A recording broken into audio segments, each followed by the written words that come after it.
नमस्कार, news room से इस वक्त ब्रेकिंग न्यूज लेकर हाजिर हूं मैं राजीव और हमारे साथ हैं हमारे साथी अविनाश। अविनाश, आपका स्वागत है और स्वागत आप तमाम दोस्त साथी शुभचिंतक आप सबका जो अब तक जुड़ चुके हैं उनका भी, जो जुड़ने वाले हैं उनका भी, क्योंकि आज सोमवार और आज से वर्किंग डे। हालांकि दिल्ली और एनसीआर में घना कोहरा छाया हुआ है, पहाड़ों पर बर्फबारी हो रही है, बारिश हो रही है, ठंड है, लेकिन इन सबके बीच सियासी गर्मी बरकरार है और दिल्ली में सियासी गर्मी थोड़ा ज्यादा है, इसलिए क्योंकि दिल्ली में आ चुके हैं नीतीश कुमार और उधर जीतन राम मांझी जो हैं वो भी धमकी दे रहे हैं। तो एनडीए में क्या हलचल मची हुई है, इस पर निगाहें टिकी हुई हैं हम सबकी। उधर महाराष्ट्र से भी खबरें बहुत कुछ हैं और खबरें अरावली से भी हैं और खबरें सोनिया गांधी की चिट्ठी नहीं बल्कि आर्टिकल, अभी कुछ दिन पहले उन्होंने चिट्ठी भी लिखी, उन्होंने अपना संदेश दिया और इन सबके बीच आज उन्होंने द हिंदू अखबार में मनरेगा को लेकर आर्टिकल लिखा है, उस पर भी बातें करेंगे हम। एप्स्टीन की फाइल, जो एप्स्टीन मामले की जो फाइल थी, 16 फाइलें जो गायब हो गई थी, उन फाइलों को अपलोड कर दिया गया है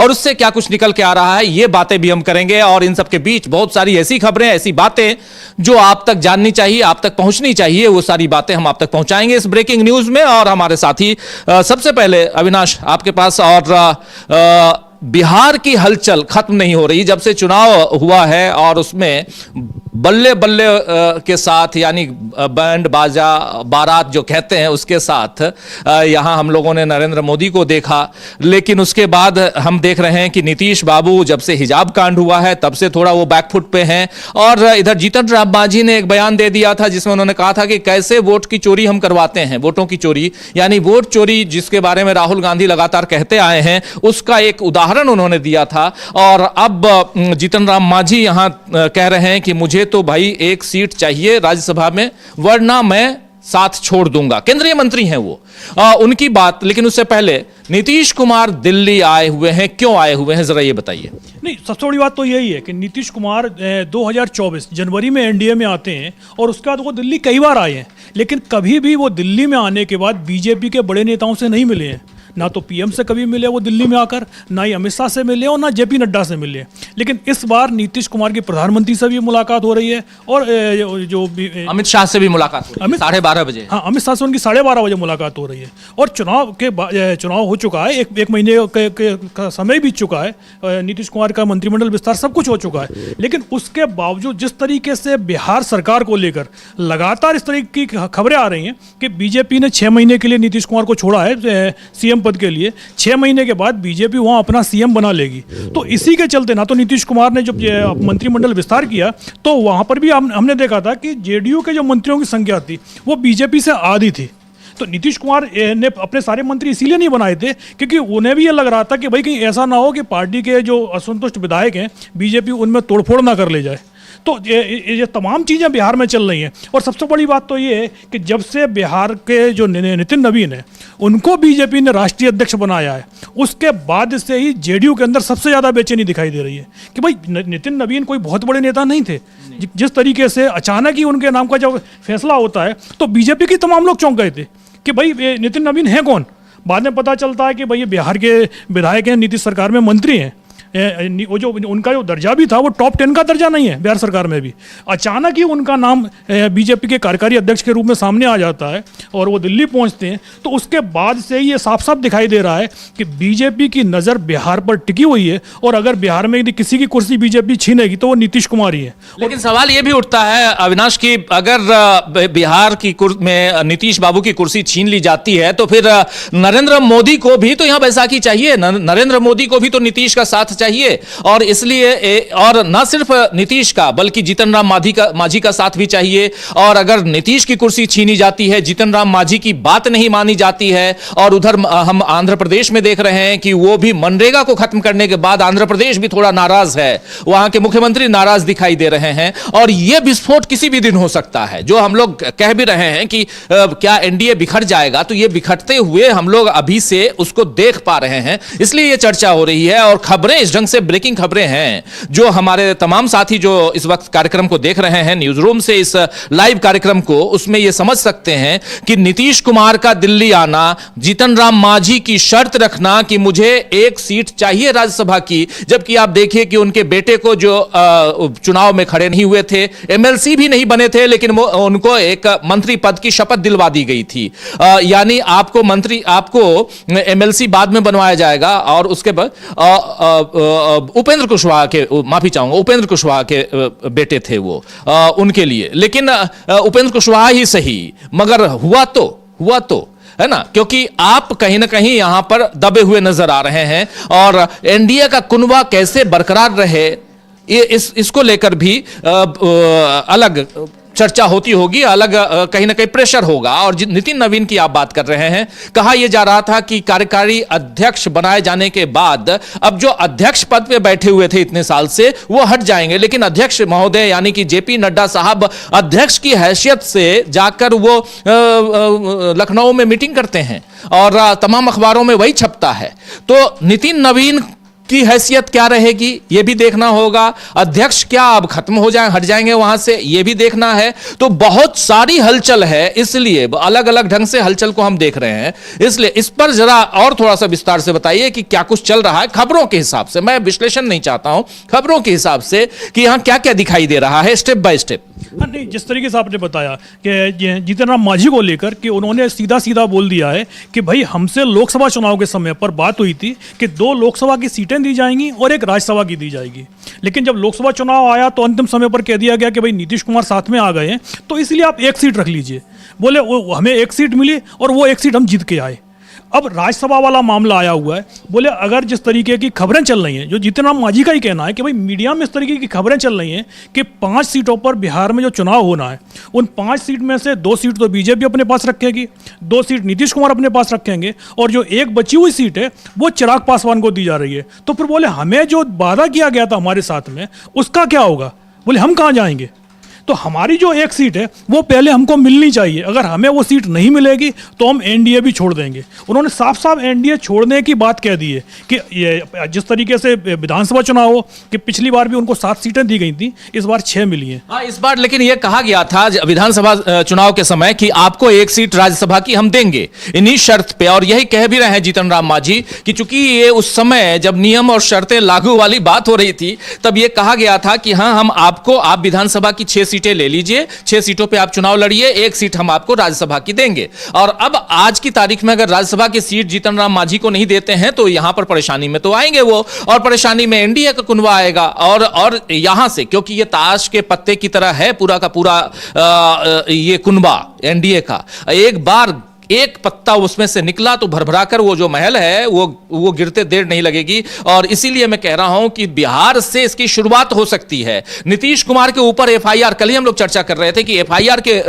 पे एफआईआर दर्ज की जा रही हैं, और इसलिए क्योंकि नीतीश कुमार ने एक महिला डॉक्टर जो हैं हिजाब पहने हुई थी और सबने देखा वो पिक्चर, पूरी दुनिया में वायरल है आज की तारीख में, उसके हिजाब को हटाते हुए नीतीश कुमार ने कुछ कमेंट किया क्योंकि उस समय वो उसको सर्टिफिकेट दे रहे थे। अब महिला ने तो उस नौकरी को करने से मना कर दिया, लेकिन यहां से कई सारे ढेर सारी एफआईआर दर्ज हो गई मुख्यमंत्री के ऊपर। बीजेपी चुप है, शांत है, और इस पर भी कहा जा रहा है कि बीजेपी इसलिए शांत है क्योंकि बीजेपी चाहती है कि किसी भी ढंग से इतनी एफआईआर हो जाए, इतने सारे आरोप लग जाएं नीतीश कुमार के ऊपर, ताकि नीतीश कुमार को हटाना आसान हो जाए। यानी बीजेपी नीतीश कुमार से पल्ला झाड़ना चाहती है। लेकिन यहां सवाल एक यह भी उठता है कि अगर नीतीश कुमार से पल्ला झाड़ना चाहती है तो क्या बीजेपी ने नीतीश कुमार की पार्टी में सेंधमारी कर ली है? यह सवाल भी उठता है कि क्या सेंधमारी हो गई है? अगर नीतीश को हटा दिया जाए तो क्या वो कुनबा बरकरार रहेगा? नीतीश के बिना समर्थन देगा, जेडीयू का समर्थन रहेगा इनके पास, बीजेपी के पास, क्योंकि जेडीयू के समर्थन के बिना बीजेपी सरकार नहीं बना सकती आज की तारीख में। उनको आरजेडी का साथ लेना होगा। क्या आरजेडी साथ देने के लिए तैयार है? क्या कांग्रेस पार्टी वहां साथ देने के लिए तैयार है? और इन सब के बीच अगर जीतन राम मांझी की बात हो, उपेंद्र कुशवाहा की बात हो, या एआईएमआईएम के जो 5 विधायक हैं उनकी बात हो, इन सबको भी देखा जाए तो ये भी साथ देते हुए नजर नहीं आते हैं। इसलिए एक अलग यहां पर जो समीकरण है वो बनते हुए दिखाई दे रहा है। नहीं, बिल्कुल, क्योंकि सबसे बड़ी बात तो यही है कि बीजेपी को लोकसभा में सबसे ज़्यादा ज़रूरत नीतीश कुमार की भी है और टीडीपी की भी ज़रूरत है, और इसी के चलते नीतीश कुमार इस समय मुख्यमंत्री की कुर्सी पर बने हुए हैं। अगर 2019 से के बाद वाली स्थिति होती, बीजेपी के पास दिल्ली में बहुमत होता, तो संभवतः नीतीश कुमार को सीएम नहीं बनाती। और जिस तरीके से आपने बोला है कि नीतीश कुमार के खिलाफ एक के बाद एक कई एफआईआर दर्ज हो रही हैं, तो बीजेपी इस समय नीतीश कुमार का खुलकर बचाव भी नहीं कर रही है। एक आध दो नेता जरूर भी नीतीश कुमार के फेवर में बोले हैं, लेकिन बीजेपी का कोई भी केंद्रीय नेता इस मुद्दे पर नीतीश के साथ में नहीं दिखाई दे रहा है। अब अगर नीतीश कुमार के खिलाफ किसी कोर्ट से गिरफ्तारी वारंट जारी हो जाता है, तो बीजेपी का काम तो वैसे ही आसान हो जाएगा, उसे नीतीश कुमार को हटाना ही नहीं है, नीतीश कुमार खुद ही इस्तीफा दे देंगे। और जेडीयू के अंदर ऐसा कोई भी नेता नहीं है जो सीएम पद संभाल सके। तो बीजेपी का काम यदि कोर्ट्स के द्वारा ही हो जाए तो बीजेपी के तो बल्ले बल्ले वैसे ही है। और नीतीश कुमार को अगर बीजेपी हटाएगी तो साफ साफ दिल्ली में केंद्र की जो सरकार है वो भी हिल जाएगी, क्योंकि नीतीश कुमार का समर्थन बीजेपी की ज़रूरत है। अगर नीतीश कुमार साथ नहीं होते हैं तो फिर बहुत मुश्किल हो जाएगा, फिर तो एक तरीके से टीडीपी के एक पूरी तरीके से प्रेशर में सरकार आ जाएगी। तो कई चीज़ें चल रही हैं, और जिस तरीके से नीतीश कुमार दिल्ली आए हैं तो पहला सवाल तो यही उठ रहा है कि क्या जिस तरीके से जो हिजाब वाला मामला सामने आया है और उसमें बीजेपी का जो स्टैंड है वो जेडीयू के साथ नहीं दिखाई दे रहा है, तो इस कहीं उसके चलते तो नीतीश कुमार नहीं आए, क्योंकि अभी तक जैसे बताया है कि 2 साल हो गए नीतीश कुमार दिल्ली कई चक्कर लगे हैं, लेकिन कभी भी वो पीएम से नहीं मिलने नहीं गए हैं। मीडिया में चर्चा तो चलती थी कि भाई नीतीश कुमार को इतने बजे का टाइम मिला हुआ है, अब निकलने वाले हैं, लेकिन पता चलता है नीतीश निकले तो हैं लेकिन वो एयरपोर्ट की तरफ निकल गए हैं। तो साफ है कि नीतीश का प्रधानमंत्री से मिलना ये कई चीज़ों पर चल रहा है कि जिस तरीके से नीतीश कुमार के खिलाफ अलग अलग राज्यों में एफआईआर हो रही हैं, तो उसको लेकर भी जेडीयू के अंदर नाराजगी दिखाई दे रही है कि भाई नीतीश कुमार को डिफेंड बीजेपी क्यों नहीं कर रही है। बिल्कुल बिल्कुल आप सही कह रहे हैं, नीतीश कुमार को बीजेपी डिफेंड क्यों नहीं कर रही है। तो नीतीश कुमार की हम बात कर रहे हैं, बात जीतन राम मांझी की कर रहे हैं। उधर उत्तर प्रदेश आए तो उत्तर प्रदेश में विधानसभा की कार्यवाही आज फिर से शुरू हुई है। इसकी शुरुआत शुक्रवार से हुई थी 19 तारीख से, जिस दिन यहां पर लोकसभा की कार्यवाही और राज्यसभा की कार्यवाही अनिश्चितकाल के लिए खत्म कर दी गई थी। उसी दिन उधर विधानसभा में और योगी आदित्यनाथ ने वहां पर कफ सिरप का जो मामला आया है सामने, उसमें कुछ मौत हुई है और उसके बाद उस पर हंगामा हुआ। विपक्ष घेर रहा है सत्ता पक्ष को, और सत्ता पक्ष इसमें विपक्ष का नाम ले रहा है, यानी समाजवादी पार्टी का नाम ले रहा है। तो वहां भी समाजवादी पार्टी ने अभी वॉकआउट कर दिया है। एक जबरदस्त वहां विरोध प्रदर्शन हुआ, हंगामा हुआ सदन के अंदर विधानसभा में उत्तर प्रदेश में, और उसके बाद फिर वॉकआउट हुआ है। लेकिन यह उत्तर प्रदेश का मामला, वहां भी डबल इंजन कहते हैं, सो कॉल्ड डबल इंजन की सरकार है, लेकिन घोटाले गड़बड़ियां कितनी हैं सत्ता पक्ष की तरफ से आ रही हैं, उजागर हो रही हैं, वो उसका जिक्र यहां बार बार विपक्ष कर रहा है, बता रहा है। और इसलिए भी क्योंकि साल भर बाद वहां भी चुनाव है 2027 में, 26 आ रहा है इसलिए साल भर बाद में कह रहा हूं, 2027 में चुनाव है उत्तर प्रदेश में, और अभी से चुनावी रंग उत्तर प्रदेश में भी दिखाई देने लगा है। और इन सब के बीच क्या नरेंद्र मोदी अपने कुनबे को बरकरार रख पाएंगे? क्या नरेंद्र मोदी की सरकार आराम से 2029 तक चल पाएगी? क्योंकि जो सीन यहां पर सिनेरियो हम देख रहे हैं खासकर बिहार में, और जो कुछ दिखाई दे रहा है बिहार से बाहर, उधर आंध्र प्रदेश में मनरेगा को लेकर जितनी बातें हो रही हैं, क्योंकि मनरेगा को रिप्लेस नहीं किया है, मनरेगा को खत्म कर दिया गया है, और इस बात को अब सब लोग जान रहे हैं। सोनिया गांधी ने आज चिट्ठी लिखी है इसी मसले पे, माफी चाहूंगा, आर्टिकल लिखा है द हिंदू में। उस आर्टिकल में सोनिया गांधी ने क्या कुछ लिखा है, और उससे अब आने वाले समय में कांग्रेस पार्टी क्या रणनीतियां बनाने जा रही है, इसकी चर्चा भी थोड़ा यहां जरूरी है। निगाहें टिकी हुई हम सबकी सीधे उधर भी कि यहां 12:30 बजे होम मिनिस्टर अमित शाह से मुलाकात है नीतीश कुमार की, आज प्रधानमंत्री नरेंद्र मोदी से मुलाकात है, और इन सबके बीच बिहार से और क्या खबरें आती हैं उन सब पर निगाहें टिकी हुई हैं। लेकिन सोनिया गांधी का आर्टिकल क्या कहता है और कांग्रेस पार्टी यहां से आगे की रणनीति क्या बताने जा रही है, जरा यश को बुलाना चाहता हूं मेरे साथी, उनसे जरा समझें सोनिया गांधी के उस आलेख में क्या कुछ है। यश, स्वागत है इस कार्यक्रम में। उस आलेख में क्या कुछ है, जरा ये बताइए। धन्यवाद राजीव जी, कल राष्ट्रपति की मंजूरी के बाद जो वीबी जीराम जी बिल लेकर आई थी मोदी सरकार, यानी एक तरह से मनरेगा को जो जामा पहनाया गया है वीबी जीराम जी का, अब उसको आधिकारिक तौर पर कानून की मान्यता मिल गई। अब वो जो अधिनियम बन चुका है, इसको लेकर अब सोनिया गांधी ने एक लेख लिखा है, अंग्रेजी अखबार है द हिंदू, उसमें सोनिया गांधी ने एक लेख लिखा है और किस तरीके से मोदी सरकार ने मनरेगा के अस्तित्व को खत्म करने का काम किया है, इसको लेकर उन्होंने सरकार को घेरा है। हाल ही में हमने देखा था राजीव जी की एक दिन पहले ही 2 दिन पहले सोनिया गांधी एक वीडियो जारी करती हैं और इस वीडियो मैसेज के जरिए वो मोदी सरकार पर हमला बोलती हैं और बताती हैं कि किस तरीके से एक योजनाबद्ध तरीके से मोदी सरकार मनरेगा को खत्म करने की कोशिश में है और उसी कवायद के जरिए वो वीबी जीराम जी बिल लेकर आई और कल उसको राष्ट्रपति की मंजूरी मिल गई। वो हमला इतना तेज था राजीव जी कि शिवराज सिंह चौहान जो कृषि मंत्री हैं जिन्होंने लोकसभा में इसको पेश किया, उनको सफाई देने के लिए सामने आना पड़ा और कहा कि विपक्ष तो इसको लेकर भ्रम फैला रहा है। लेकिन अब सोनिया गांधी ने जो हमला बोला है उसमें उन्होंने यह बताया है कि साल 2005 में जब मनमोहन सिंह की सरकार थी और हम मनरेगा को लेकर आए तो हमने इस तरीके से काम नहीं किया जिस तरीके से आप लोग वीबी जीराम जी बिल लेकर आए। हमने इसको लेकर जो जानकार हैं, जो विशेषज्ञ हैं, जो ग्रामीण हैं, उन सबसे चर्चा की, विचार विमर्श किया और विचार विमर्श किया साथ जो विपक्ष की पार्टियां थी, जो उस समय बीजेपी विपक्ष में थी, उससे भी विचार विमर्श किया और उसके बाद हम कानून लेकर आए, यानी सर्वसम्मति से यह कानून लेकर आए। लेकिन अब जो है मोदी सरकार ने बिना किसी विचार विमर्श के इस कानून को लाए। किस तरीके से लोकसभा राज्यसभा में पास हुआ ये हमने देखा और उसके बाद किस तरीके से कल राष्ट्रपति की इसको मंजूरी मिलती है और एक कानून का रूप ले लेता है। इसको लेकर कुछ बिंदुओं में ये लेख चूंकि अंग्रेजी में है, इसका हिंदी अनुवाद और इसको बहुत ही एक तरह से व्यवस्थित ढंग से हम अगर बताते हैं तो इसका क्या असर पड़ेगा देखा जाए तो एक तरीके से इनका यही कहना है कि मनरेगा अब खत्म हो चुका है और इसकी जगह अब जो है वीबी जीराम जी बिल ने ले ली है, कानून ने ले ली है। तो उन्होंने क्या कहा, सबसे पहले तो ये कह रही है कि काम की गारंटी जो हमने दे रखी थी, जो 2005 वाला मनरेगा था, इसमें वो नहीं है। अब काम की गारंटी पूरी तरह से खत्म हो चुकी है राजीव जी, ये सोनिया गांधी का कहना है। और इस पूरे लेख में एक इनकी पंक्ति और है जिस पर गौर करना बहुत जरूरी हो जाता है। सोनिया गांधी लिखती हैं, it is our collective moral failure to end this, यानी ये हम सब की सामूहिक विफलता है कि हमने मनरेगा को अपने आंखों के आगे फेल होते हुए देखा, इस कानून को खत्म होते हुए देखा जिसको हम रोजगार गारंटी के रूप में लेके आए थे। ये कोई वेलफेयर स्कीम नहीं थी राजीव जी, सोनिया गांधी का ये कहना है। ये this was not a welfare scheme, हम इसको लेकर आए थे ताकि ग्रामीण जो है वो सशक्त हों। 2020 में क्या हुआ था, जब कोविड काल था तब उस समय ग्रामीण भारत की रीढ़ की हड्डी जो बनी थी, जिसने ग्रामीण भारत को बनाए रखा, वो मनरेगा स्कीम ही थी, जिसको लेकर नरेंद्र मोदी ने तो ये भी कह दिया था सदन में कि ये ऐसी योजना है जिसको हम कभी खत्म नहीं होने देंगे। लेकिन क्या राजनीतिक सूझबूझ थी, उनकी समझ में नहीं आया कि अब उसी योजना को इन्होंने खत्म कर दिया और उसको जामा पहना दिया वीबी जीराम जी बिल का।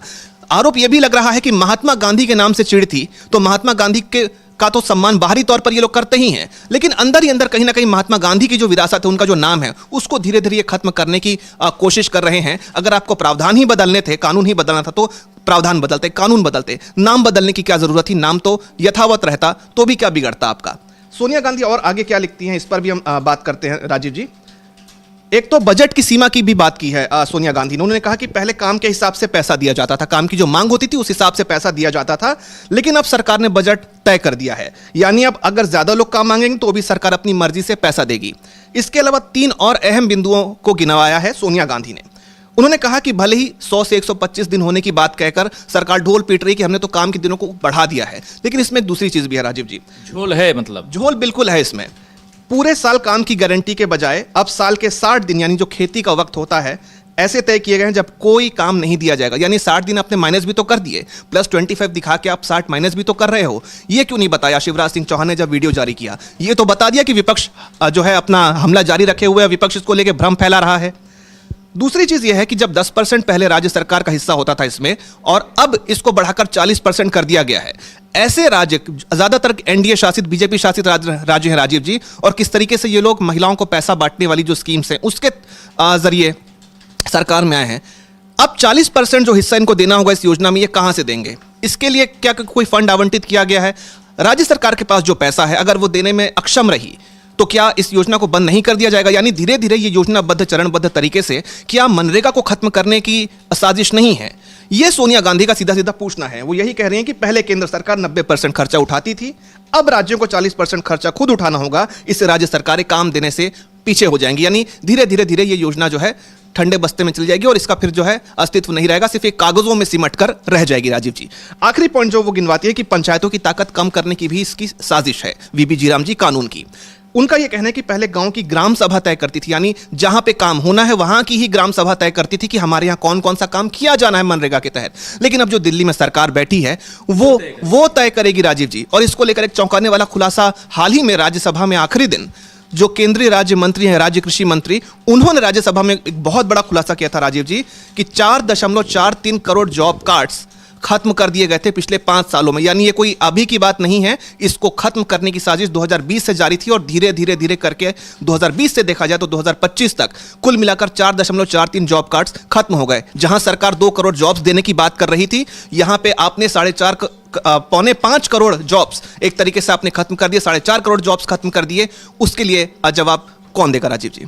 बिल्कुल बिल्कुल। तो सोनिया गांधी का यह आलेख बहुत महत्वपूर्ण है, जिसमें उन्होंने क्रमवार ढंग से बताया है कि किस ढंग से मनरेगा को खत्म किया गया, कैसे महात्मा गांधी से आपकी चिढ़ थी, महात्मा गांधी के नाम को हटाना ही नहीं बल्कि आपने पूरी की पूरी इस योजना को ही बंद कर दिया और नई योजना आप लेकर आए, नया कानून लेकर आए। लेकिन यह कानून क्या जनहितैषी है और खासकर ग्रामीण जो जनजीवन है उस पर प्रभाव डालेगा यह कानून, और इससे क्या ग्रामीण अर्थव्यवस्था में मजबूती मिलेगी, ये सारी बातें यहां सोनिया गांधी ने अपने इस आर्टिकल में लिखकर बताया है। आपको याद कीजिए कि इससे पहले लगभग महीना भर पहले सोनिया गांधी ने अरावली को लेकर भी चिंता जताते हुए, अरावली के खनन को लेकर चिंता जताते हुए एक शानदार आलेख लिखा था। अरावली का मामला भी खूब आजकल सुर्खियों में है, क्योंकि 100 मीटर से कम अगर है तो उसे अरावली नहीं माना जाएगा, ये कहा गया केंद्र सरकार की तरफ से, जिस पर सुप्रीम कोर्ट ने मोहर लगा दी। और इसके बाद अब खनन माफिया जो हैं वो किस गति से, तेज गति से आगे बढ़ेंगे, खनन करेंगे, ये आप सब जानते हैं।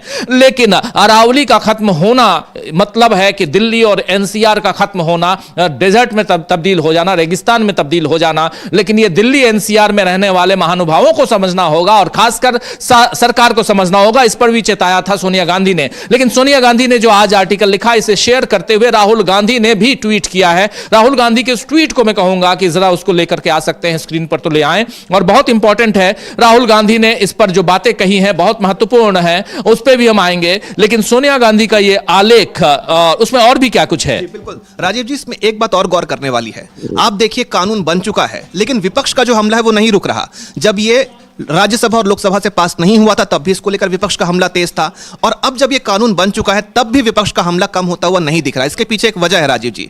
कहा यह जा रहा है कि जिस तरीके से कृषि कानून का विरोध किया था विपक्ष ने, किसानों को विपक्ष का साथ मिला था और वो हमला इतना जोरदार था कि दिल्ली तक पहुंच गए थे किसान, और आखिरकार नरेंद्र मोदी को लाइव आना पड़ा। चलिए जरा ये राहुल गांधी का ये ट्वीट, न जनसंवाद, न संसद में चर्चा, न राज्यों की सहमति, मोदी सरकार ने मनरेगा और लोकतंत्र दोनों पर बुलडोजर चला दिया है। यह विकास नहीं विनाश है, जिसकी कीमत करोड़ों मेहनतकश भारतीय अपनी रोजी रोटी गंवा कर चुकाएंगे।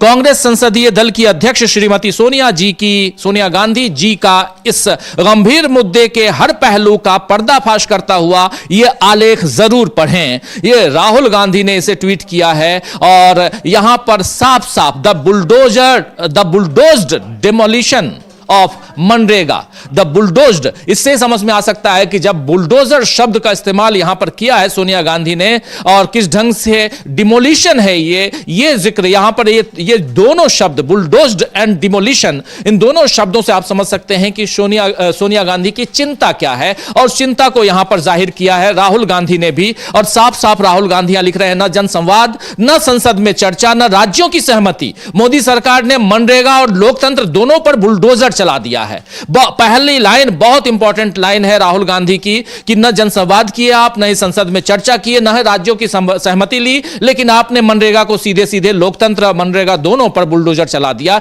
यह विकास नहीं विनाश है, यह जिसकी कीमत करोड़ों मेहनतकश भारतीय अपनी रोजी रोटी गंवा कर चुकाएंगे। और यह रोजी रोटी गंवाने वाली बात यहां राहुल गांधी कह रहे हैं कि कैसे इसको आप गंवा कर यहां के भारतीय और खासकर जो ग्रामीण भारतीय हैं वो चुकाएंगे। इस पर ग्रामीणों पर कितना असर पड़ेगा आने वाले समय में, क्योंकि गांव के विकास में उन ग्रामीण मजदूरों की एक अलग गाथा है। वो विकास पिछले 20 साल में कैसे गांव में हुआ है, अगर गांव में आप जाते तो आप देख सकते थे कैसे वहां के तालाब जो हैं, जो पहले सूखे पड़े थे, वो उन तालाबों का जीर्णोद्धार होता है, कैसे वहां पर लोग काम करते हैं, न सिर्फ लोग काम करते हैं बल्कि उससे उनको आर्थिक सहायता भी मिलती है। 100 दिन की गारंटी थी, उस गारंटी को 120 दिन करने का वादा था, चलिए आपने 125 दिन करके आप वो गारंटी गारंटी लेके आए, लेकिन सोनिया गांधी यहां कह रही हैं कि लेकिन साल में आपने जो 2 महीने काम नहीं करने का, यानी 60 दिन आपको काम नहीं मिलेगा, ये 60 दिन क्या करेगा सामने वाला, ये भी बताइए। ये सवाल भी बहुत वाजिब सवाल है। तो सोनिया गांधी का ये आलेख जरूर पढ़ना चाहिए, राहुल गांधी यहां कह भी रहे हैं।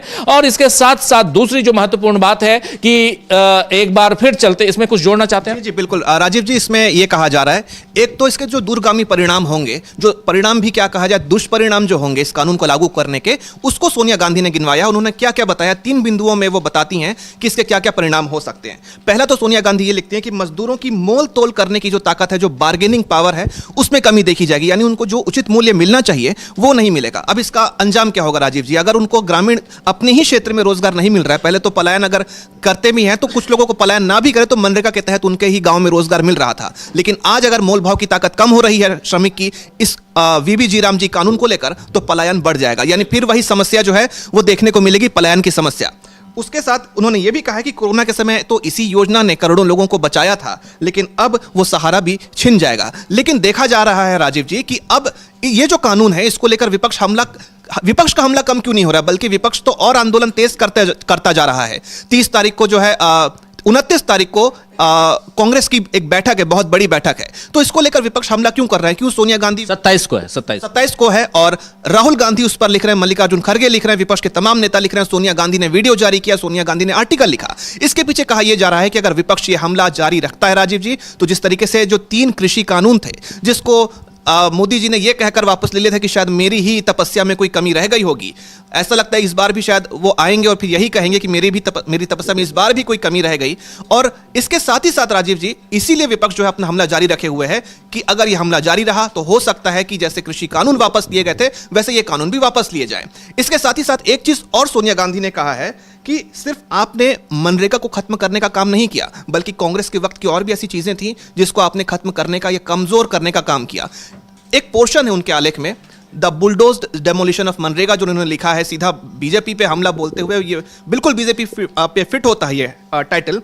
आर्टिकल में लिखती हैं सोनिया गांधी कि सरकार सिर्फ मनरेगा ही नहीं, बल्कि राइट टू इंफॉर्मेशन, सूचना का अधिकार, शिक्षा का अधिकार और जंगल की जमीन पर आदिवासियों के हक जैसे कई जरूरी कानूनों को भी धीरे धीरे कमजोर कर रही है। यानी हमने तो सोचा था कि ये यहीं पर रुक जाएंगे, लेकिन ये हर दिन जो है हमारी उम्मीदों बिल्कुल पे खरा उतरते हुए, मतलब एक तरह से उम्मीदों को ये कह रही कि नहीं, आपने जितना सोचा था हम इससे ज्यादा हैं, हमने सिर्फ इन जिन जिन अधिकारों की बात यहाँ हुई, चाहे राइट टू फूड की बात हुई हो, मतलब ये सारे कानून बने हो, चाहे आधार की बात हो, आधार आपकी पहचान उसकी बात हो, जिसको धीरे धीरे, और SIR में आधार को लेकर काफी चर्चा हुई, स्पेशल इंटेंसिव रिवीजन पे जब जो चुनाव आयोग करवा रहा है, उसके अलावा सूचना का अधिकार की बात हो, चाहे मनरेगा की बात हो, हर जगह हम लोगों ने देखा है कि कैसे इन कानूनों को खत्म करने की या धीरे धीरे उसे कमजोर करने की, शिथिल करने की कोशिश हुई है, साजिश रची जा रही है, और उस साजिश का पर्दाफाश हो रहा है। और आप याद कीजिए, इसी सदन में अभी जो विंटर सेशन चल रहा था, उसमें मल्लिकार्जुन खड़गे का भाषण, जिसमें उन्होंने कहा था इसी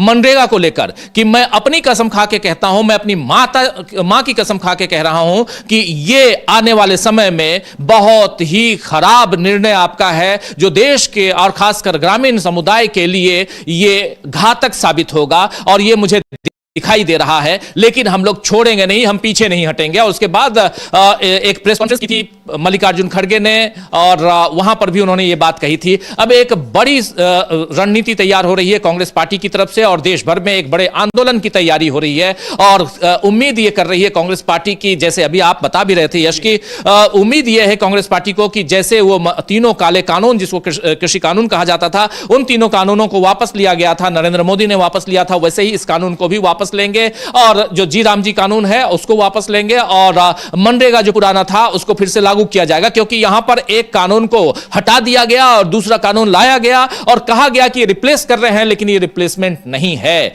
ये अपने आप में एक नया कानून है। रिप्लेसमेंट में होता है उसके कुछ हिस्सों में सुधार होता है, आप सुधार नहीं कर रहे हैं, आपने उसको पूरा का पूरा हटा दिया है, तो ये एक बहुत इंपॉर्टेंट। लेकिन थोड़ा सा फिर चलते हैं बिहार की तरफ। बिहार में जीतन राम मांझी का जिक्र हम कर रहे थे। जीतन राम मांझी ने जो बातें कही हैं, उनकी जुबानी जरा सुनते हैं। वो साफ साफ कह रहे हैं कि मुझे एक वादा किया गया था राज्यसभा की सीट, अगर राज्यसभा की सीट नहीं मिलती है तो मैं छोड़ दूंगा NDA। जरा चलते हैं बिहार, जीतन राम मांझी को सुनते हैं क्या कह रहे हैं।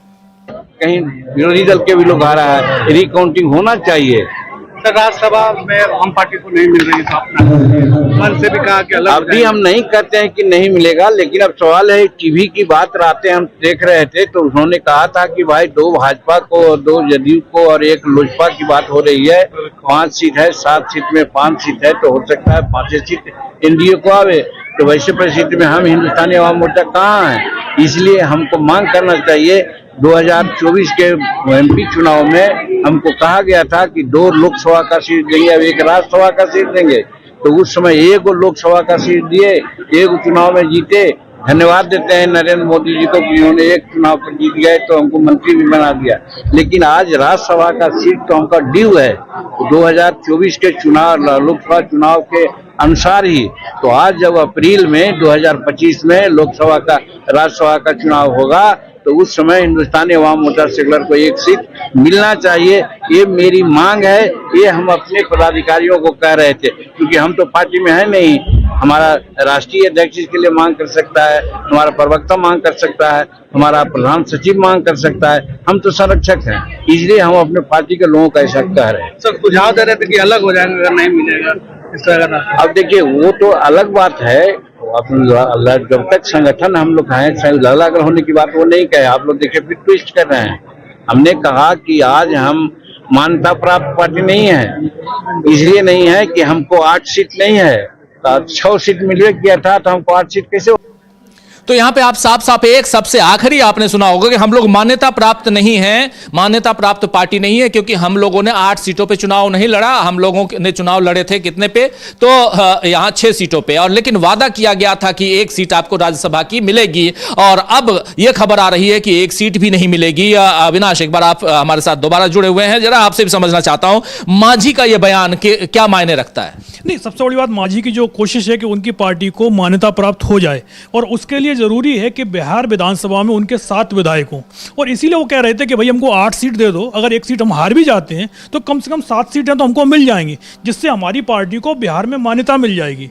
और उनकी यही कोशिश चल रही थी। और उनका दूसरा वो जो कहना, जो पहले भी हम बोल चुके हैं कि 5 सीटों का जो राज्यसभा चुनाव होना है उसका तो आपने बंदरबाट पूरा कर लिया है, हमारे हिस्से में कुछ भी नहीं आ रहा है। जबकि दूसरी तरफ जो उपेंद्र कुशवाहा हैं उनको आपने एमएलसी सीट भी दे दी है, उनको आपने राज्यसभा की सीट भी दे दी है, जबकि महाजी बिहार के मुख्यमंत्री रह चुके हैं और उनका जो जनाधार है वो उपेंद्र कुशवाहा से काफ़ी ज़्यादा है। और उपेंद्र कुशवाहा के पास जो जनाधार है वो देखा जाए तो वो पहले से ही एनडीए को वोट देते रहे हैं वो लोग। तो उपेंद्र कुशवाहा से ज़्यादा बड़े नेता हैं मांझी, जब देखा जाए तो वो जो चिराग पासवान है उनसे भी ज़्यादा उनका दबदबा है। लेकिन एनडीए के अंदर जिस तरीके से मांझी को एक तरीके से कमज़ोर रखा जा रहा है कि उनको केंद्र में भैया अपने मंत्री बना दिया, लेकिन 3 सीटों की बात करके आपने उनको सिर्फ 1 सीट पर समेट दिया है। और इसीलिए उनका जो दुख है वो बार बार निकल कर सामने आ रहा है कि बोले ना तो हमारी पार्टी को आप जो राज्य स्तरीय पार्टी है उसका दर्जा लेने दे रहे हैं, उसके लिए उतनी सीटें आप हमको नहीं दे रहे हैं। कि पहले तो बात की थी मांझी ने 40 सीटें मांगी थी, बिहार विधानसभा चुनाव से पहले हम लगातार उनके बयान सुन रहे थे कि बोले यदि 40 नहीं तो 20 सीटें भी दे देंगे तब भी चल जाएगा, नहीं तो हम अपनी जो औकात है वो बता देंगे। तो अब जो जिस तरीके से मांझी आए हैं और उन्होंने कहा कि भाई हमको 1 सीट दो, नहीं तो हम एनडीए भी छोड़ देंगे, तो सीधा सीधा एक मैसेज है कि भाई अगर एनडीए में बीजेपी अपने सहयोगी दलों को से जो वादे किए हैं अगर उनको पूरा नहीं करेगी तो फिर भाई एनडीए में रहने का मतलब क्या रह जाएगा। कि अभी आप कुछ भी बोल देते हैं कि भाई हम आपको ये इतनी सीटें देंगे, लेकिन जब आपका मतलब निकल जाता है तो फिर आप पहचानते नहीं हैं कि भाई आपसे तो 1 सीट आप मंत्री बना दिया हमने आपको।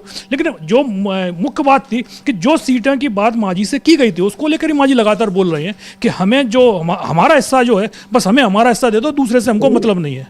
एक बात ये साफ समझ में आ रही है कि यहां पर चाहे बिहार हो चाहे दूसरे राज्य हो, हर जगह बीजेपी अपने आप को मजबूत करना चाहती है, ये साफ समझ में आता है। महाराष्ट्र में भी हम लोगों ने यही देखा कि कल रिजल्ट आया है महाराष्ट्र में, और उसमें भी उस रिजल्ट के साथ साथ लेकिन जो कुनबा है इनका यानी महायुति वहां पे जो है वो कुनबा मजबूती के साथ उभर के आया है उस निकाय चुनाव के रिजल्ट में। लेकिन साथ साथ दूसरी बातें यहां नजर आती हैं कि महायुति के जो दूसरे साथी हैं, चाहे अजित पवार हो चाहे वो शिंदे हो, ये कमजोर हुए हैं पहले से। आंचल को बुलाना चाहता हूं। आंचल, जरा महाराष्ट्र की सियासत पर गहरी नजर रखती हैं आप, पैनी नजर रखती हैं, जरा आपसे भी समझना चाहता हूं कि एक तो रिजल्ट और उसमें ये नंबर 1 की पार्टी बीजेपी बन के आई है, अच्छा है क्योंकि उनकी सरकार है, उस हिसाब से उन लोगों ने अपने हिसाब से, और इसमें ईवीएम से वोटिंग हुई है, यह भी कहा जा रहा है। जो दूसरा ग्रुप है यानी महाविकास आघाड़ी वाला जो ग्रुप है, जिसमें कांग्रेस पार्टी उभर के आई है, मजबूती के साथ नंबर 1 पे है, लेकिन कांग्रेस के अलावा उद्धव ठाकरे गुट को और एनसीपी को, शरद पवार गुट को दहाई का आंकड़ा नहीं मिला। और सबका यह कहना है कि वहां पर ईवीएम के कारण ये सारे रिजल्ट आए हैं। चलिए, ईवीएम का केस वो तो चलता रहेगा, लेकिन उसके अलावा उद्धव ठाकरे, आदित्य ठाकरे, इन लोगों के बयान भी हैं। आदित्य ठाकरे का एक बयान पिछले दिनों आया है, क्या कुछ है? देखिए राजीव जी, अगर जिस तरीके के नतीजे देखे जाएं, नतीजों पर विपक्ष तो पहले से ही सवाल उठाता आ रहा है, चाहे वो विधानसभा चुनाव के नतीजे हों, चाहे ये हो, और आगे भी बहुत जल्दी चुनाव होने वाले बीएमसी के, उस पर भी नजर है हमारी। लेकिन जो अब नतीजे आए हैं उस पर संजय राउत ने भी सवाल उठाए हैं। उन्होंने तो साफ साफ ये कह दिया है कि ये जो नतीजे आए वो वोट चोरी करके आए हैं, और ऐसा नहीं है कि पहली बार संजय राउत की तरफ से इस तरीके का बयान दिया गया, और इससे पहले भी वो कई बार कह चुके हैं कि जो नतीजे आते हैं उसमें कुछ ना कुछ धांधली होती है। विधानसभा चुनाव के नतीजे भी हमने देखे थे, किस तरीके से ग्राउंड पर कुछ और नजर आ रहा था और जो नतीजे आए वो कुछ और ही थे, और उसके खिलाफ आंदोलन भी छिड़ा था। और अब वही दोबारा से इस नतीजों को भी देखकर यही लगता है कहीं ना कहीं, क्योंकि जिस तरीके से संजय राउत सवाल उठा रहे हैं, आदित्य ठाकरे ने भी बोला है। और अब अगर हम इस बीच बात करें नतीजों के अलावा और भी चीज़ों की, तो अभी एक और बड़ा मामला है। जैसे अगर बीएमसी चुनाव की बात करें, आगे बीएमसी चुनाव होने, उस पर नजरें सबकी हैं, और इस बीच एक ऐसी घटना सामने आ रही है जो कई सवाल खड़े करती है शासन पर, प्रशासन पर। क्योंकि प्रशासन अगर देखा जाए तो वहां पर सरकार महायुति की है, यानी कि एनडीए की सरकार है, बीजेपी सबसे बड़ा दल है एक तरीके से, और उसमें जो सीएम है वो फडणवीस ही हैं। और इस बीच जो घटना आई है वो ये है कि एक ऑटो रिक्शा चालक को बीजेपी के नेता पराग शाह ने मारा है, और इसकी वीडियो काफी वायरल हो रही है सोशल मीडिया पर। और इस वीडियो में देखा जा सकता है कि साफ साफ तरीके से कि पराग शाह जो बीजेपी के नेता हैं, खुलेआम गुंडागर्दी करते हुए सड़क पर दिखाई दे रहे हैं, और वहां पर खड़े लोग आराम से उस घटना का एंजॉयमेंट कर रहे हैं। ये देखा जा सकता है साफ साफ किस तरीके से इसका वीडियो काफी वायरल हुआ। उसके बाद पराग शाह की सफाई भी आई है इस मुद्दे पर कि आखिर उन्होंने क्यों मारा। तो निकलकर ये सामने आया, पराग शाह का कहना ये था कि हम आंदोलन कर रहे हैं बीते कुछ दिनों से वहां पर, क्योंकि परेशानियां होती हैं। रॉन्ग साइड जो है ऑटो चालक आ रहा था, मैंने इशारा किया, रोकने की कोशिश की, लेकिन वो रुका नहीं, और जब नहीं रुका तो मैं गया और मैंने सामने से रोका ऑटो चालक को, और उसे पूछा कि भाई इतनी क्या जल्दी है। तो ऑटो चालक ने बोला कि हाँ, मुझे थोड़ी सी जल्दी है, मुझे जाना है। और इतने में ही उनकी थोड़ी सी बहस होती है और वो अपना आपा खो बैठते हैं। ये बात उन्होंने खुद भी कही कि हाँ, मैं थोड़ा गुस्से में था, आपा खो बैठा अपना, इसलिए मेरा हाथ उठ गया। तो मतलब ये कहीं ना कहीं सवाल खड़े कर रहे हैं। मौजूदा विधायक जो है उस एरिया से, घाटकोपर की ये घटना है बताई जा रही है, तो मौजूदा जो विधायक है उस पर भी सवाल खड़े करते हैं कहीं ना कहीं, क्योंकि उनको क्यों जरूरत पड़ रही है इस तरीके का आंदोलन शुरू करने की। ट्रैफिक पुलिस भी तो ये कर सकती थी, लेकिन ट्रैफिक पुलिस नहीं मान रही है उनकी बात, तो कहीं ना कहीं वो खुद ही सड़कों पर निकल आए हैं और वो अपने शासन पर भी सवाल खड़े कर रहे हैं, बीजेपी की सरकार पर। सजा देने की बात कहां से आ जाती है कि अगर किसी ने, सपोज ये आप आंदोलन कर रहे हैं, आप प्रोटेस्ट कर रहे हैं, आप जा रहे हैं, उधर से ऑटो वाला आ जाता है, तो आप विरोध में ऑटो वाले की पिटाई कर देंगे, ये तो कहीं से भी जायज नहीं है। और ऐसे में सत्ता पक्ष पे गंभीर सवाल तो खड़े होते ही हैं। क्या कुछ कहा है आदित्य ठाकरे ने? आदित्य ठाकरे का कहना है कि जिस तरीके से मारपीट की गई है वो बहुत बड़ा अपराध है, और जो आदित्य ठाकरे का कहना यह भी है कि जिस तरीके से घटना आई है सामने, बीजेपी के नेता ने मारा है, वो अपराध तो है ही, लेकिन कहीं ना कहीं शासन पर भी सवाल खड़े करता है कि बीजेपी नेता जो है अपने ही प्रशासन की जो कार्रवाई उससे खुश नहीं है, क्योंकि उनको ये स्टेप लेना पड़ा आगे बढ़कर। चाहती तो सरकार भी कर सकती, पुलिस भी ये कदम उठा सकती थी, लेकिन उनको सामने आना पड़ रहा है। तो सवाल कहीं ना कहीं मौजूदा विधायक उस पर भी खड़ा होता है और सरकार पर भी खड़ा होता है कि क्या अगर आगे भी ऐसी घटना होती है तो बीजेपी के विधायक या नेता जो भी कहें, क्या वो इसी तरीके का जो है स्टेप उठाते रहेंगे, आगे भी वो अपनी मनमानी करते रहेंगे? क्या रोड पर जो उनकी बात नहीं मानेगा, क्या उस पर वो सजा देने की बजाय, कार्रवाई करने की बजाय, शिकायत करने की बजाय क्या अपने हाथ में कानून लेंगे? इस तरीके के कई सवाल जो है खड़े हो रहे हैं बीजेपी पर कई सवाल इसलिए खड़े हो रहे हैं क्योंकि अगर कानून आप हाथ में लेंगे, और जो वहां महाराष्ट्र में दिखाई दे रहा है वो यही दिखाई दे रहा है कि सत्ता पक्ष अपनी मनमानियां कर रहा है, चाहे ऑटो वाला हो या कोई और हो। अगर सत्ता पक्ष मनमानियां करेगा तो वो, आजकल विजुअल का जमाना है, वीडियोस बनते हैं और वीडियो शेयर भी होते हैं, वीडियो सोशल मीडिया के जरिए लोगों तक पहुंचते हैं, और यही घटनाक्रम में यहां साफ दिखाई दे रहा है। महाराष्ट्र की बात कर रहे थे हम, और महाराष्ट्र में जो सत्ता पक्ष की मनमानियां हैं वो दिखाई दे रही हैं। इन सब के बीच कल जो महाराष्ट्र में निकाय चुनावों के रिजल्ट आए हैं, पंचायत के भी रिजल्ट आए हैं, और उस रिजल्ट में जरूर महायुति की जीत हुई है, लेकिन कहा जा रहा है कि महायुति नहीं जीतती अगर वहां ईवीएम से वोटिंग नहीं होती। अगर ईवीएम की जगह बैलेट पेपर से पोलिंग करवाई जाती तो रिजल्ट कुछ और आता। लेकिन इन सब के बीच अब बृहन मुंबई और तमाम नगर पालिकाओं के चुनाव की घोषणा भी हो चुकी है। 15 तारीख को शायद है, 15 तारीख को वोटिंग होगी और 16 को नतीजे भी आ जाएंगे और उसकी तैयारियों में सारे सियासी दल लगे हुए हैं। लेकिन विपक्ष का कहना तो यही है कि 15 तारीख को भी जो वोटिंग होगी उसमें भी बीजेपी बाजी मार लेगी, क्योंकि बीजेपी का काम हो गया वोट चोरी करने का और कहीं ना कहीं उसके लिए बीजेपी यही कर रही है। और अब आगे भी जो चुनाव होंगे उनमें भी इसी तरीके का है। तो विपक्ष इसके खिलाफ बहुत बड़े आंदोलन की तैयारी में भी है। लगातार ये मुद्दा सड़कों पर उठा रहा है, जनता के बीच पहुंचाया जा रहा है वोट चोरी का जो मुद्दा है। और अब आगे भी देखना होगा कि क्या होता है, क्या विपक्ष के इस मुद्दे पर जनता का समर्थन उसे मिल पाता है, क्योंकि अभी तक जो देखा जाए उस हिसाब से तो जनता तक ये मुद्दा पहुंच रहा है और बहुत सी आवाजें उठ भी रही हैं। क्योंकि इससे पहले भी हमने देखा था कि विधानसभा चुनाव के नतीजों पर जब सवाल उठाए गए थे तो कुछ लोगों ने इसको लेकर आंदोलन भी छेड़ा था। गांव-गांव में इसके खिलाफ आंदोलन छेड़ा गया था, सवाल उठाए गए थे कि हमने तो हमारा वोट इस नेता को दिया ही नहीं था, तो फिर ये हमारे क्षेत्र से जीत कैसे सकता है। और अब जो चुनाव आने वाले हैं उसके लिए भी लगातार यही कहा जा रहा है कि अगर चुनाव इसी तरीके से किए जाते हैं तो बीजेपी की जीत होगी, क्योंकि विपक्ष ने साफ कर दिया है कि वो वोट चोरी कर जीत रहा है। विपक्ष ही नहीं, अब तो जीतन राम मांझी भी कह रहे हैं, उन्होंने तो कबूल ही कर लिया है, साफ साफ उनका वीडियो भी सामने आया। उसके बाद उनको सफाई भी देनी पड़ी। अगर वो उनका वीडियो नहीं था उनको सफाई देनी क्यों पड़ी, सवाल उस पर भी उठ रहे हैं कि आप। और इस तरीके से अगर देखा जाए, जिस तरीके से उन्होंने बोला कि मैंने पिछली बार तो जितवा दिया था क्योंकि उन्होंने मुझसे संपर्क कर लिया, तो मैंने डीएम को बोल दिया अरे हमारा कैंडिडेट आप जितवा दीजिए, तो 2700 वोटों से जीत गया।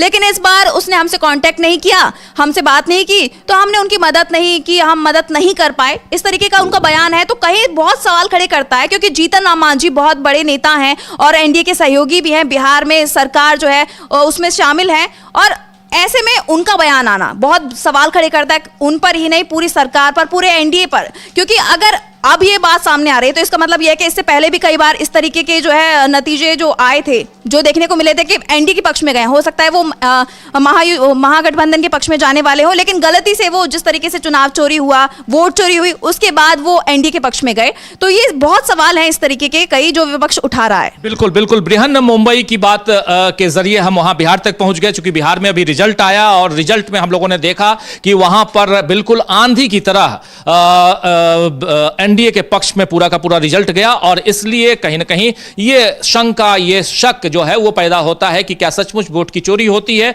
और उसी शक के दायरे में अब वो बयान भी आता है जब साफ साफ कह रहे हैं जीतन राम मांझी, जो पूर्व मुख्यमंत्री हैं बिहार के, कद्दावर नेता हैं, आज की तारीख में केंद्रीय मंत्री हैं और उनकी पार्टी भी इस बार, और उनकी पार्टी ऑलरेडी एनडीए का सदस्य है, और वो अगर कहते हैं, स्वीकार करते हैं कि हमने वोट चोरी करवाई, हमने कहा डीएम को और जितवा दिया, तो ये छोटी बात नहीं, ये स्वीकारोक्ति है, जो स्वीकार करना होता है कि हाँ हमने चोरी करवाई। और इसके बाद फिर दूसरे रिजल्ट्स के बारे में क्या ही कहा जाए यहां पे, क्योंकि अगर आप यहां आते ये बात स्वीकार कर लेते हैं कि हाँ हमने, हमारे कहने से डीएम ने ऐसा कर दिया, तो फिर जो अभी तक राहुल गांधी आरोप लगाते आए हैं उसमें बहुत ज्यादा दम दिखाई देता है कि हाँ वो सही कह रहे हैं। बहुत बहुत शुक्रिया आंचल आपका इस चर्चा के लिए और बहुत सारी जानकारियों के लिए।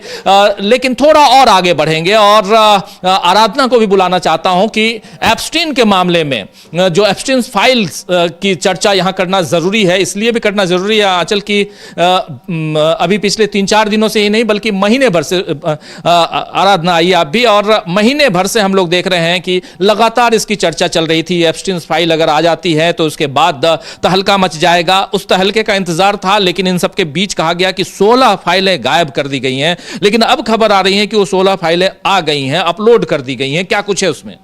बिल्कुल, अगर देखा जाए तो ट्रंप प्रशासन, राजीव जी, बार बार बैकफुट पर नजर आ रहा है। पहले एप्स्टीन फाइल्स को लेकर जिस तरह पूरा बवाल मचा, राष्ट्रपति डोनाल्ड ट्रंप का नाम इसमें शामिल होने की बात सामने आई, और उसके बाद विपक्ष ने जिस तरह लगातार आरोप लगाए, सवाल उठाए, और ट्रंप प्रशासन आखिरकार दबाव में आया। अमेरिकी कांग्रेस से बिल पास किया गया कि हम इन फाइल्स को लेकर आएंगे 1 महीने के समय के अंदर, लेकिन ये पूरी फाइल सामने नहीं आई। और फिर जब फाइल सामने आई तो उसमें ट्रंप का जिक्र मात्र था, जबकि विपक्षी दल के जो पूर्व राष्ट्रपति रह चुके हैं बिल क्लिंटन, उनकी तस्वीरें, उनका जिक्र बार बार सामने आया। इसे पूरी तरह से एक साजिश तो बताया जा ही रहा था। और उसमें भी ट्रंप की जो गिनी चुनी तस्वीरें थी उसमें भी 16 फाइल्स गायब कर दी गई। तो अमेरिका की सियासत में इसे लेकर कई और सवाल खड़े हो गए कि आखिर बार बार इस तरह का घटनाक्रम क्यों सामने आ रहा है कि आप पहले पूरी फाइल जारी नहीं करते हो, जबकि आपने कहा, और कुछ फाइल्स दबा के रख ली जाती हैं। आखिर उनमें ऐसा क्या है कि उन्हें अभी सार्वजनिक नहीं किया गया?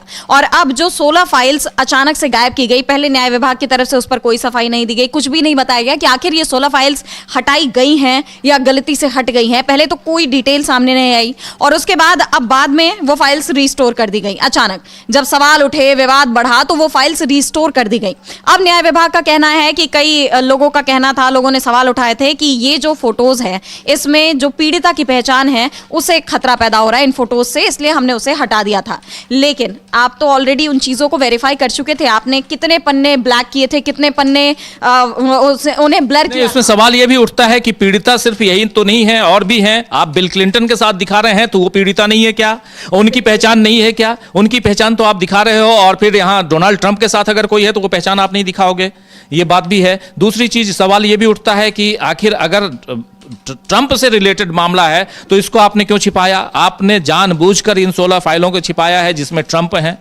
और सबसे बड़ी बात, ये सफाई कब आई है? जब आपने फाइल्स को रिस्टोर किया, तो क्या ये वाकई में आप विपक्ष के दबाव में कर रहे हो या फिर इस वजह से कर रहे हो? अभी उनका कहना है कि हमने फाइल्स को दोबारा वेरीफाई किया, ऐसा कुछ नहीं है, कोई किसी भी पीड़िता की पहचान उजागर नहीं हो रही, उन तस्वीरों में कोई पीड़िता नहीं है। ये स्टेटमेंट अपने आप में कहीं ना कहीं डोनाल्ड ट्रंप को क्लीन चिट देने जैसा है कि नहीं, वो तो पीड़िताओं के साथ कहीं नहीं है, किसी भी तस्वीरों में नहीं है। लेकिन बिल क्लिंटन के साथ जो तस्वीरें निकलकर सामने आई हैं, वो दावा किया जा रहा है कि वो पीड़िताओं की हैं। उस तरह की जो बातें निकलकर सामने आ रही हैं, तो ये एक दोहरा रवैया ट्रंप प्रशासन का साफ दिखाई दे रहा है। तो आप खुद देखिए कि जब पूरा घटनाक्रम सिर्फ एक ही तरफ इशारा कर रहा है कि किसी को बचाने की कोशिश हो रही है, ये पूरी ट्रांसपेरेंसी नहीं है इन फाइल्स को लेकर जिसकी उम्मीद की जा रही थी। तो अगर यही करना था, फिर इन फाइल्स को पब्लिक किया क्यों गया? अगर आपको इसमें इतनी हेरफेर करनी थी, अगर आपको आधी फाइल्स जारी करनी थी, आपको कुछ छुपाना ही था, तो इन फाइल्स को पब्लिक करने का मकसद क्या रह गया? अगर आपने चीजें छुपाई ही, दबाई ही, और उसमें भी जिस तरह से एक एक चीज खुलकर सामने आ रही है, तो सवाल तो और बढ़ते ही जा रहे हैं। अगर आप ये कहते हो कि नहीं, हम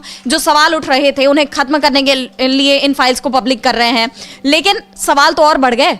आपने जिस तरह इनको जारी किया, जिस तरह ब्लर किया, और उसके बाद एक पर्टिकुलर ग्रुप को क्लासिफाई किया, नहीं, पीड़िता की पहचान को खतरा हो सकता है, तो ऐसे में कह लीजिए ट्रंप प्रशासन का ये पूरा का पूरा दाव उल्टा उन पर ही भारी पड़ गया है।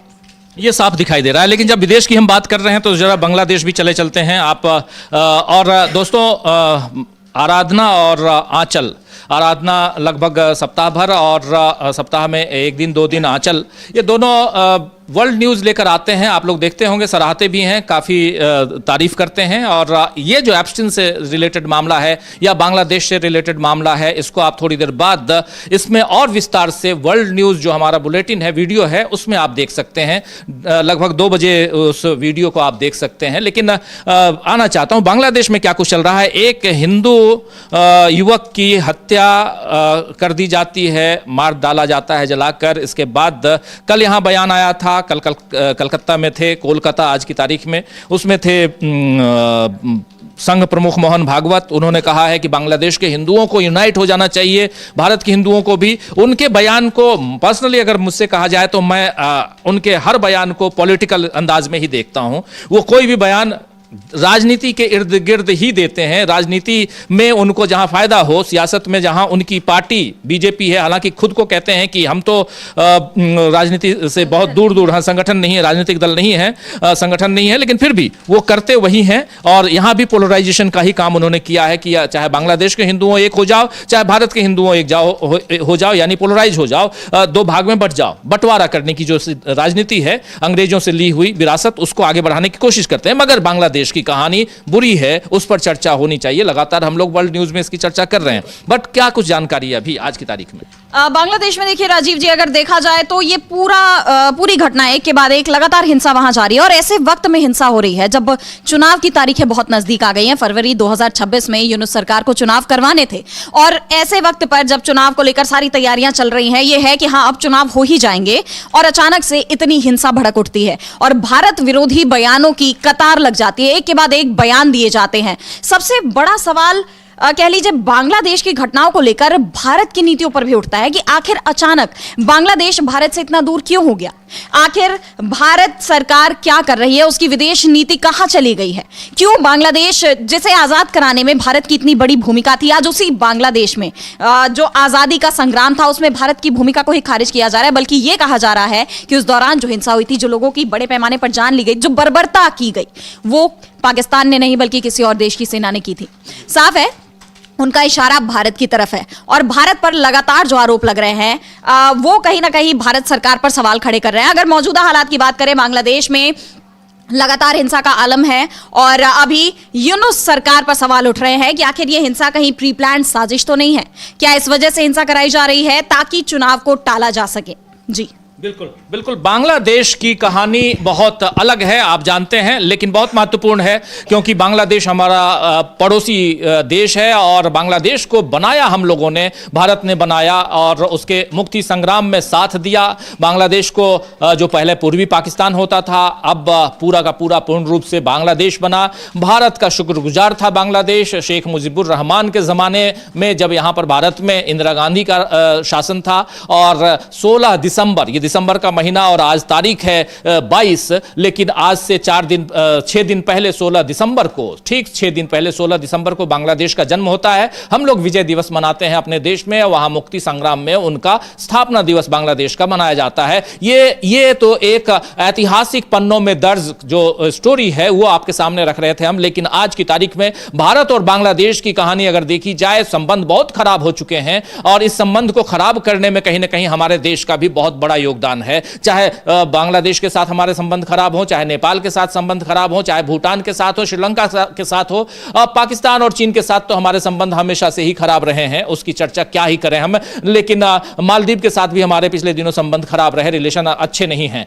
ये इन सब के बीच भारत की इंटरनल पॉलिटिक्स में अगर हम आते हैं तो इंटरनल पॉलिटिक्स में कांग्रेस पार्टी की तरफ सबकी निगाहें दिखाई देती हैं और निगाहें टिकती इसलिए हैं क्योंकि कांग्रेस पार्टी और खासकर मनमोहन सरकार के समय 10 साल की जो मनमोहन सिंह की सरकार थी, उस समय जो लोगों को जो अधिकार दिए गए, उसके लिए जो कानून लाए गए, जिसमें राइट टू इंफॉर्मेशन था यानी सूचना का अधिकार, right to food, right to education यानी खाने का अधिकार, बच्चों को खासकर मिड डे मील वाली बात मैं कर रहा हूं, चाहे एजुकेशन की बात हो कि बच्चों की पढ़ाई कंपलसरी है, अगर बच्चा कोई पैदा हुआ है तो शिक्षा का अधिकार उसको है वो मिलना चाहिए। उसके अलावा आपकी पहचान होनी चाहिए, मनरेगा आपको काम मिलना चाहिए, आपके हाथ में रोजगार होना चाहिए। ये सारी गारंटियां जो थी एक गारंटी की तरह थी, ये कानून बनाए गए। इन कानूनों को धीरे धीरे धीरे कैसे कमजोर किया गया, महात्मा गांधी के नाम से पहले कैसे यहां हिंदुस्तान में राजीव गांधी, इंदिरा गांधी और जवाहरलाल नेहरू तो सबसे बड़े दुश्मन हैं आज के सत्ता पक्ष के, इन लोगों के नाम को कैसे हटाया गया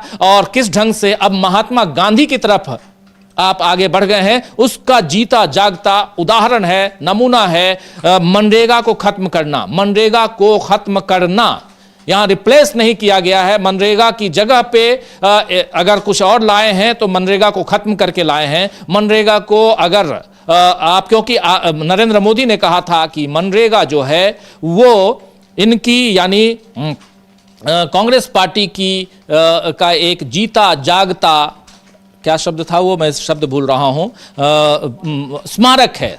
जरा मैं कहूंगा अपनी टीम से कि नरेंद्र मोदी के उस भाषण को एक बार सुना दीजिए, बहुत जरूरी है उस भाषण को सुनाना। जीता जागता स्मारक है और पूरी दुनिया में मैं ढोल पीटूंगा कि कैसे कांग्रेस 60 साल तक, आज 60, क्योंकि 2015 की बात है, उस समय भारत की आजादी के 60 साल हुए थे, 60-62 साल, तो 60 साल तक कैसे गरीब रखकर और गरीबी में झोंक कर कांग्रेस सत्ता पर काबिज रही है। चलिए, आप विरोधी दल के हैं नेता और आप ऐसी बातें करेंगे, लेकिन महत्वपूर्ण यह है कि आप दुनिया को क्या बताने जा रहे हैं। दुनिया को यह बताने जा रहे हैं कि हां हम ऐसे हैं। दुनिया में आप जाकर, यानी जिसको कहते हैं जग हसाई करवाना, यानी दुनिया भर में घूम घूम कर अपने ही देश की बुराई करते हैं। अभी नरेंद्र मोदी ओमान में थे, इथोपिया में थे, इथोपिया गए, वहां के संसद में भाषण दे रहे हैं, कह रहे हैं कि आपके यहां जैसे शेर हैं वैसे ही हमारे यहां गुजरात में है। आप प्रधानमंत्री गुजरात के नहीं है, आप प्रधानमंत्री देश के हैं और देश के प्रधानमंत्री के नाम से आप गए हैं, उसी हैसियत से गए हैं। तो आप गुजरात में हैं कि वो बिहार में है, शेर की असम में है, ये मायने नहीं रखता। मायने ये रखता है कि एक देश का, एक बड़े डेमोक्रेटिक कंट्री का प्रधानमंत्री गया हुआ है तो डेमोक्रेटिक वे में बात करे, वो उस अंदाज में बात नहीं कर रहा था, इसलिए यहां पर तकलीफ होती है और इसलिए यह चर्चा यहां जरूरी है। लेकिन प्रधानमंत्री मनरेगा पर आज से 10 साल पहले बजट सेशन 2015 में क्या कह रहे थे, जरा सुन लीजिए एक बार फिर से। बहुत लोग सुन चुके होंगे लेकिन जरूरी है, बार बार इस वीडियो को देखना चाहिए। देखिए, मेरी राजनीतिक सूझबूझ कहती है कि मनरेगा कभी बंद मत करो।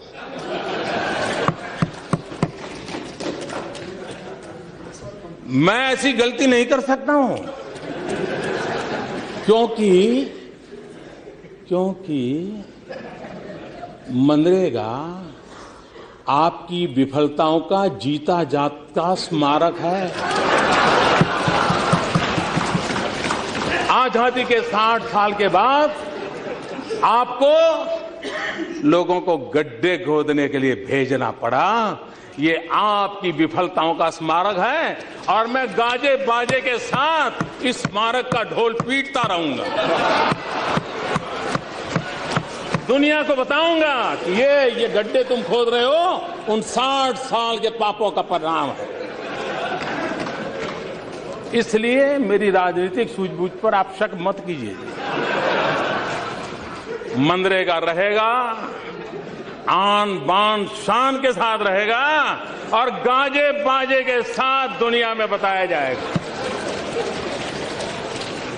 हाँ, एक और बात जरूर होगी, क्योंकि मैं देश हित के लिए जीता हूं, देश हित के लिए जीना चाहता हूं और इसलिए इसमें से देश का अधिक भला कैसे हो, उन गरीबों का भला कैसे हो, उसमें जो कुछ भी आवश्यक जोड़ना पड़ेगा, निकालना तो कुछ नहीं है, आप चिंता मत कीजिए जी।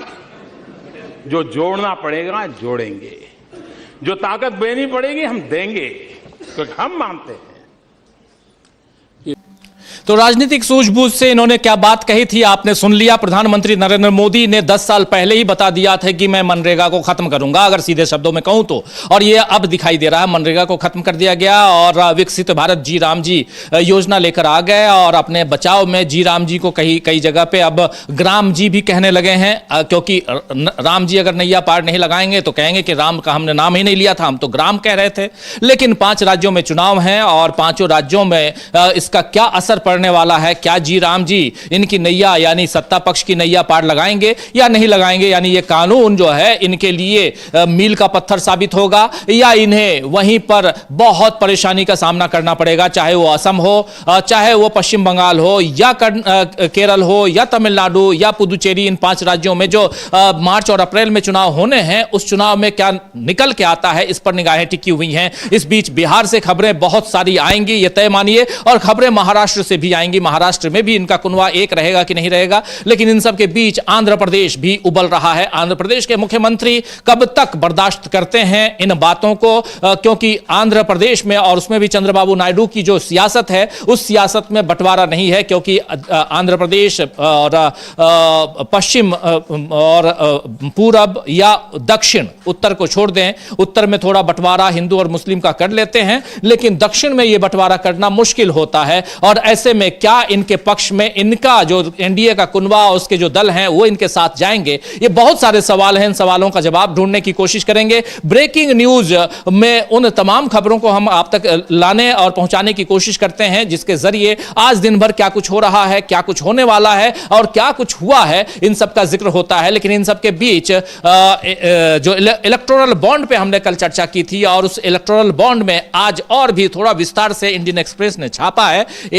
और कल तो एक खबर छापी थी, आज लगभग 1.5 से 2 पन्ने की खबर है, और उसमें कैसे पिछले साल यानी 23-24 में कांग्रेस पार्टी के पास जितने पैसे थे उससे कम यानी आधे उस पे रुपए मिले हैं। 600 करोड़ रुपए मात्र कांग्रेस पार्टी को, 600-650 करोड़ रुपए, और कैसे 6 गुना बढ़ गया है इनकी कमाई, बढ़ गई है बीजेपी की, ये सब कुछ उसमें है। बहुत महत्वपूर्ण है कि इलेक्टोरल बॉन्ड को लेकर भी एक अलग तरह का घोटाला चल रहा है, अगर उसको ध्यान से, उस पर भी हम लोग चर्चा करेंगे आने वाले समय में। लेकिन कैसे अगर पार्टियों में, और जिस लेवल प्लेइंग फील्ड की बात मैं करता हूं, अगर पार्टियों दलों में लेवल प्लेइंग फील्ड ना हो, किसी के पास खूब अकूत पैसा हो, किसी के पास पैसा ही नहीं हो, तो फिर लेवल प्लेइंग फील्ड कहां से बनता है। और चुनाव आयोग को इस पर ध्यान देना चाहिए। लेकिन चुनाव आयोग सत्ता पक्ष का कहीं ना कहीं आयोग बन के रह गया है, यह दिखाई देता है। स्वायत्त संस्था तो बिल्कुल नहीं दिखाई देता। और इस पर सुप्रीम कोर्ट में सुनवाई लगातार जारी है। सुप्रीम कोर्ट में SIR पर सुनवाई होती है तो हम आप तक पहुंचाएंगे। लेकिन आज इन तमाम खबरों के साथ, जिन खबरों को हम आप तक पहुंचा रहे थे, जिसमें बिहार की खबरें, महाराष्ट्र की खबरें, अमेरिका और बांग्लादेश से भी, और खबरें इधर दिल्ली से भी, सोनिया गांधी का आलेख भी, और राहुल गांधी की का जो ट्वीट है वो भी, इन तमाम खबरों के साथ अब इस चर्चा को, इस ब्रेकिंग न्यूज को, न्यूज रूम से जो हम लेकर आ रहे थे, इसको अब यहीं समाप्त करने की इजाजत चाहता हूं।